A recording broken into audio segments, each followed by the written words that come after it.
Hello guys! Magandang hapon sa inyong lahat. I am Shane Rodriguez from Masagri Channel, a faith healer, also at a reader. So ngayong hapon na to, tignan natin ano kayong sabihin ng ating mga gabay. So this is a weekly gabay for the month of June 17 hanggang June 23 for the sign of Sagittarius. So, sagi, welcome to my channel.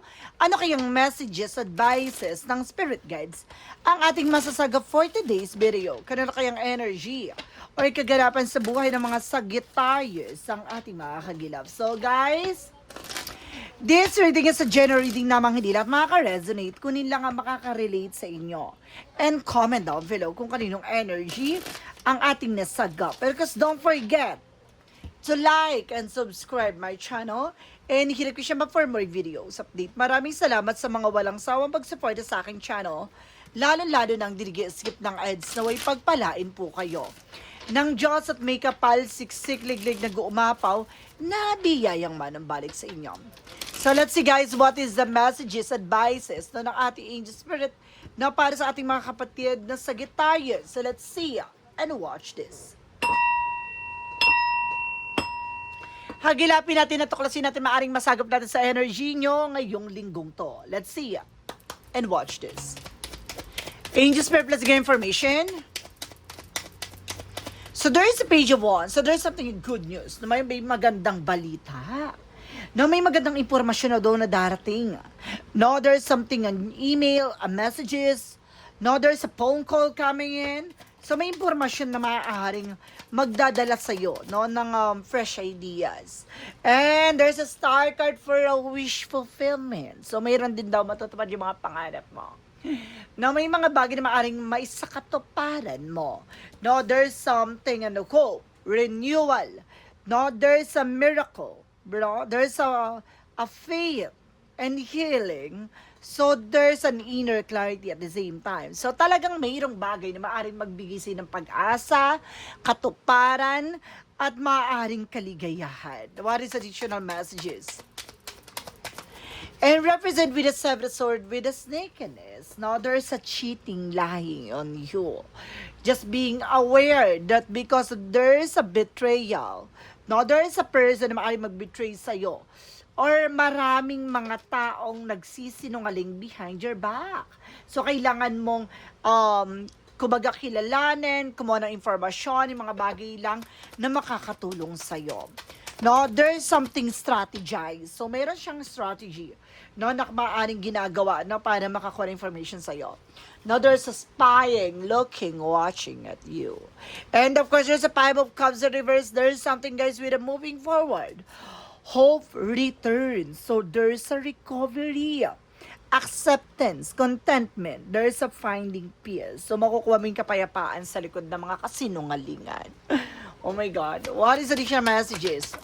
No, represent with the ease of sword with a breakthrough. Magtatagumpay ka. No, ano man yung bagay kasinungalingan taglay nila, no, hindi mananaig ano man yung bagay na kanilang ninanais. Dahil mananaig pa rin ang kumbaga, mananaig pa rin ng tagumpay sa'yo, no? Magnanaig pa rin ng kabutihan na nataglay mo. And of course, there's something, guys, with a Four of Wands. So, there's something in celebration. There's an 11-11 with the twin flame energy and soulmate connection. There's a reunion. No, there's a gathering with your friends, with your family, of course. What is a Page of Wands?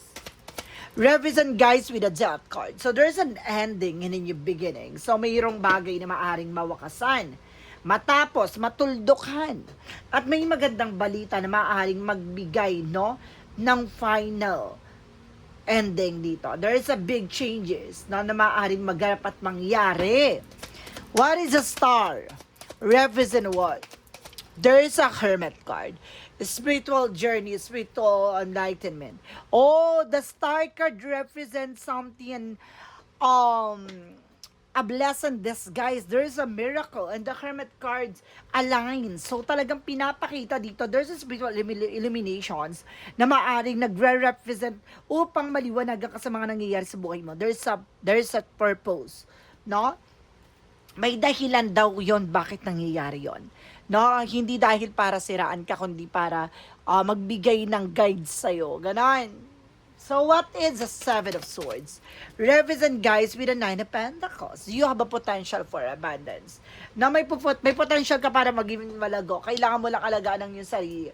Kasi maraming mga taong sinisiraan ka or gumagawa ng eksena para mawalan ka ng kumpiyansa, para ma-distract ka, para mawalan ka ng motivation to do your job or to do the things that you need to do. Gana. What is the Five of Cups? In reverse, there is a Five of Pentacles. So, see? So, meron daw dito, maaaring makaka-recover ka na from what? For financial loss or financial crisis. No, there's a spiritual poverty. So, that because of this person. So, meron taong gumagawa at maaaring sumisira. Like, for example, there's an evil eye. With a wheel of fortune, with returning back, so magtatagumpay ka na. So magtatagumpay ka na, mabago ang sistema, cycle, no? At there is something the universe is in control. So there's a good karma coming in. What is the Four of Wands? The Four of Wands represents with a Chariot card for action and movement. Magkakaroon ng changes and developments sa situations mo. So, mararamdaman mo na yung unti-unting pagbabago. No? Some of you may paparating talagang event, guys. No? May paparating na gathering dito. No? Kung dito, birthday, celebration with your family. No? What is the Page of Wands and the Death card? Represent guys with the Five of Swords. So, nagkakaroon ng self-sabotage not because of your action. So, meron ditong bagay na kailangan mo mag-pay attention. Tapusin na. So, ibig sabihin, may balita. At itong balita na to dapat hindi mo sinishare with other people. No? That because of there's a lot of evil eye. So, maraming ingitera daw. Sa madaling salita, maraming chismosa, marites, pakilamera. Maraming ganon.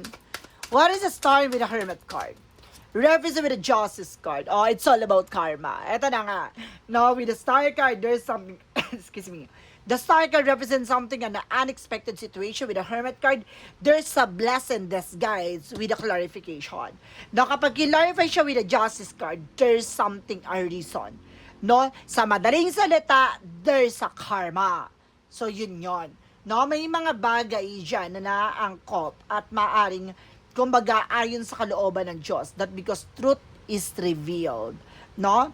The truth will be revealed. Now, let's see. And of course, the Seven of Swords and the Nine of Pentacles. So, reference with the Ace of Pentacles. Now, there is a big shot and big money coming in. May potential ka para maging mayaman, guys. No, may potential ka para maging malago. Pero ini-still na talagang gustong maagaw. Or gustong mawala ka sa concentration and focus. No, para hindi mo magawa ano man yung bagay na gusto mong gawin. Ganon. What is the Five of Cups in reverse with the Five of Pentacles? Represent with the High Priestess, there is an hidden agenda. There is an hidden enemies, tulad ng sinasabi ko. Now, I feel something, meron ditong gumagawa sa inyo, guys. Now, there's a curses. No, there's an evil eye. No, evil eye, not that, that's something connected, no, sa chain of curses. No, kadena na nagbibigay kamalasan. Ganon. What is an Ace of Swords? Because the Wheel of Fortune represents with the Four of Pentacles, saving and protecting.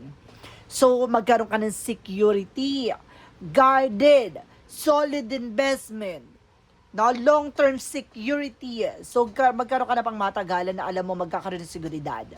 What is the Four of Wands and the Chariot card? Represent guys with the Knight of Cups. There's an offer. So, may paparating talaga ng mga offer dito. Some of you guys may mga celebration na maaaring mangyari. Pero just being aware ha, huwag ka tumatanggap ng pagkain o inumin na galing sa ibang tao. Especially sa mga taong malalapit sa'yo. So, kaibigan mo, katrabaho mo. So, let's see what is an outcome. Ang outcome represent dito, guys, with the Two of Wands. So, there's a choices. No, there's a choices. There's a first step na meron kang kailangan gawin. No? Ito yung kailangan mong gawin na kailangan protection ng sarili mo. Kasi meron dito nakikipagkompetensya sa'yo talaga. I feel so. No? No, talagang may hidden agenda bakit nila itong ginagawa sa inyo. And there's the Fool card in reverse. There's a careless. No? Being unprepared. So, kumbaga meron ditong, kumbaga, unexpected na nangyayari, no? Kumbaga, ito yung bagay na plano mo pero hindi ganun yung nangyayari at nagaganap. Ito yung sinasabi ko, no? Na there's a blessing disguise with a spiritual journey or something spiritual lines with a adjusted card something karma.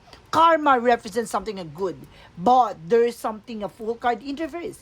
Ang nangyayari, kabaligtaran. imbis na swertihin kami na malas ka. With a Three of Swords, na dahil sa inggitera, with a Three of Swords, something, a pain, heartache, no?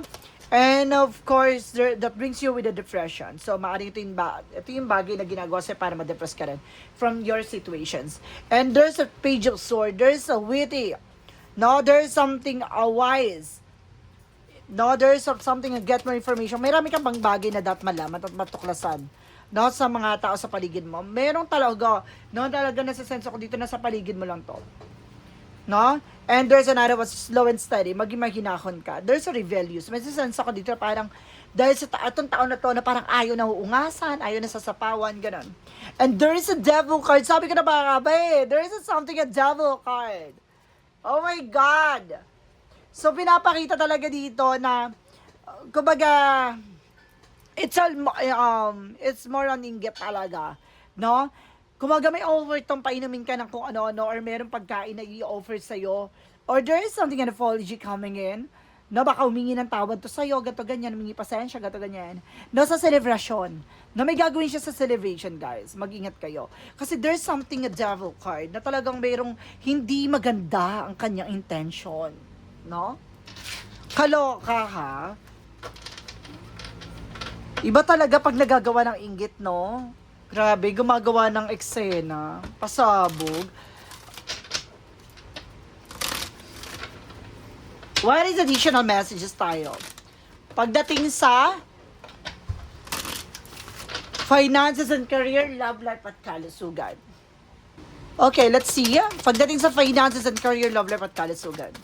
So there's the Two of Cups. So there's a partnership talaga, the two of you guys, no, with your person. With the Queen of Wands, by confident. Lakas naman loob mo, maging matapang ka ha. There's a magnetic attraction, the two of you guys, with your person talaga.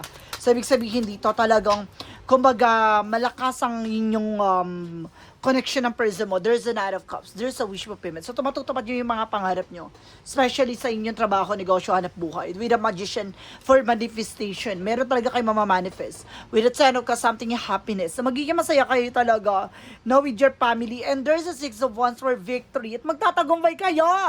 Na pagdating sa finances and career, magiging masagana at magiging mayaman kayo soon. Wow. So, pagdating sa love life, there's the King of Pentacles being practical at secure. With the Two of Swords, there's something at time to make a move or decision. And there's something at Knight of Pentacles, no? Represent the reverse, no? There's something, a feeling stuck, no? Kailangan nyo mag-ingat, no? Dahil meron daw ditong susubukan kayong, linlangin, no? Or lokohin. And there's a stuck from the past. Meron daw ditong persons, no, na parang, kumbaga, hindi makaget over, hindi makarecover. Siguro ito yung gumagawa sa inyo, guys. No, hindi niya matanggap. It's either a toxic family or toxic ex. And there's a Three of Pentacles for collaboration. So, kailangan mag-ingat kayo sa mga nakakasalamuhan nyo. And there's an Empress card for reverse. Self-love, self-care. So, kailangan nyo alaganan yung sarili. Now, let's proceed tayo pagdating sa kalusugan. With a Knight of Swords, same kayo ng eksena ng person mo, nagkakaroon kayo ng anxiety, sleepless nights. No, na pinapasukan kayo ng mga negative energy or something negative thoughts. No, kaya kung ano pumapasok sa isip nyo. And there's a Eight of Cups, so you need to move forward. You need to let go. No, kailangan mong pakawalan niya kasi may ahas talaga sa paligid nyo, may the world. No, may ahas sa traitor sa paligid nyo, guys. And there's something at Three of Cups. So, third party. So, there's a possibility. No, kung hindi to toxic family, toxic friend, or toxic ex. And of course, there's something in the Eight of Swords. Nasa paligid mo lang, there's a lot of toxic and negativities around. So, ibig sabihin na sa paligid nyo lang to. And there's an effort. Just being mature enough and being grounded pagdating sa decision or action nyo. Okay, let's see, guys. No? Pagdating tayo sa Angel's Messages. No? Ano kayong gusto sabihin sa ng ating mga gabay? With a Money Move Oracle deck.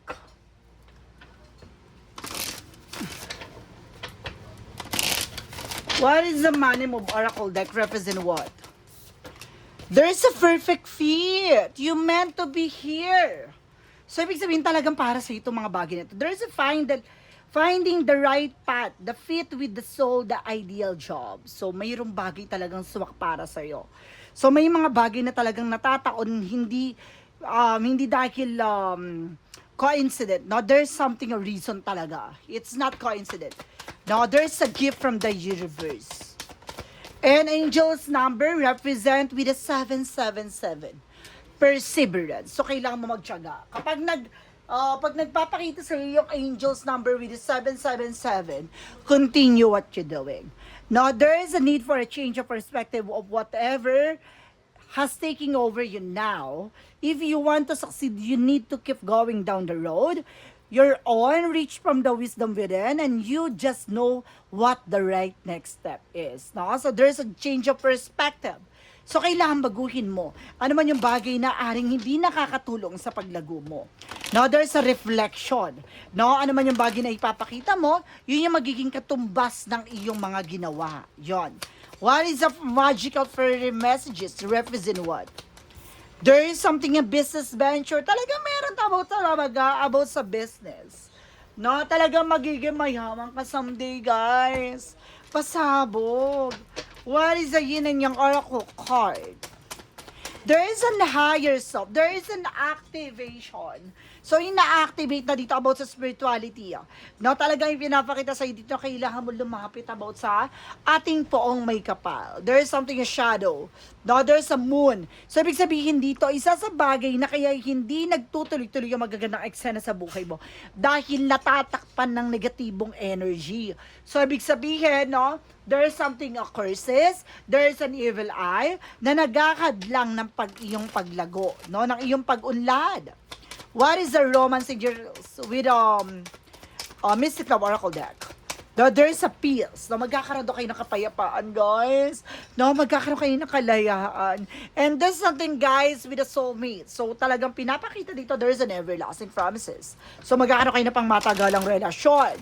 So, talagang itong tao na to ay soulmate kayo. There is something, a solid bond. What is the synchronicities? For synchronicities, there is a magician. With the manifestation, with the power of God, there's something creator. So, kumaga, you create your situation and you have the power to change it. No, ikaw yung naglagay sa sitwasyon mo. No, ikaw din yung makakagawa ng paraan para mabago yung eksena mo. And there's an Empress card for a river. No, disconnect from the world. No, kailangan na alagaan mo at mahalin mo yung sarili mo no matter what. No, what is Archangel Michael messages for you? Go forward fearlessly. So, kailangan mo magpatuloy na walang kinakatakutan, walang kinikilingan. Kailangan continue what you're doing. No? What is the Jesus loving quote said? Ano kayang gusto sabihin ng ating Panginoong Hesukristo? Action shall be given to you. No, kailangan mong lumapit sa ating Panginoon. No, ibibigay sa iyo yung mga bagay na karapat-dapat para sa iyo. No, kung yung mga bagay na yan, na hiniling mo, kung talagang ayon sa kalooban ng Diyos, at talagang makakatulong sa iyo sa paglago mo, ibibigay niya to sa iyo. No, kahit ano man yan, aral man yan, no, kailangan mo matutunan yan, talagang sasampalin ka ng katotohanan, no? What is a yes or no pick a card? Dito na tayo sa paboritong chapter ng ating mga viewers, ang yes or no pick a card. So, kung bago ka sa channel ko, guys, no? Kung matagal ka na sa channel ko, ang yes or no pick a card, alam nyo na to, no? Kung ikaw naman ay bago sa channel ko, ipapaliwanag ko.